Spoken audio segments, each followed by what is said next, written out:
Radio City podcast. Radio city పిట్ట కథ. మీరు వింటున్నారు రేడియో సిటీ 91.1లో. నేను మీ ఆర్జే యోగితాని. మరి జీవితంలో అన్ని మనకి సుఖాలే కదా, కానీ కొన్ని విషయాల్లో మనం కష్టపడితే 10 మందిని 100 మందిని కాపాడే పరిస్థితి వచ్చినప్పుడు డెఫినెట్లీ ఆ ముందడుగు మనం వేయాల్సింది. దీనికి సంబంధించి ఒక చక్కనైన స్టోరీ చెప్పడానికి రెడీగా ఉన్నాను మన పిట్ట కథల్లో. అనగనగా ఒక ఊరిలోని ఫ్లడ్స్ వచ్చి ఆ బ్రిడ్జ్లు, నడిచే దారి అన్నీ కుప్పకూలిపోయాయి. ఈ విషయం తెలియక ఒక ట్రైన్ పట్టాల మీద నుంచి వస్తూనే ఉంది. గొర్రెల కాపరి అయిన ఒక అబ్బాయి ఆ ట్రైన్ రావడం చూసి, అర్రే ఆ పట్టాలు ఇరిగిపోయి ఉన్నాయి కదా అని ఆలోచించి గబగబా అరుచుకుంటూ వెళ్లాడు. కానీ ట్రైన్ శబ్దానికి ఆ అబ్బాయి అరుపు ఎలా వినబడుతుంది చెప్పండి? వెంటనే ఆ పట్టాల దగ్గరికి వెళ్లి చేతులు ఊపాడు. అయినా ట్రైన్ కాస్త కూడా స్లో అవ్వలేదు.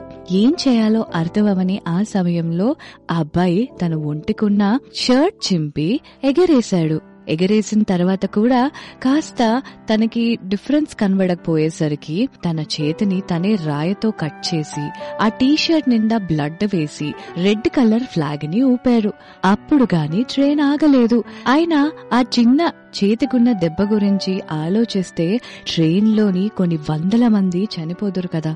కానీ ఆ అబ్బాయి అలా కాకుండా తన దెబ్బ చిన్నది, అక్కడ జనాలు ఎక్కువ మంది అన్న విషయాన్ని ఆలోచించి చేతికి దెబ్బ పెట్టుకుని ఎరుపు చొక్కాతోని ఆ ట్రైన్ ని ఫైనలీ ఆపేశాడు. దీన్ని బట్టి మనకు అర్థమవుతుంది ఏంటి అంటే, కొన్ని విషయాల్లో చిన్న రిస్క్ చేస్తే చాలా పెద్ద అపాయాన్ని తప్పించొచ్చు.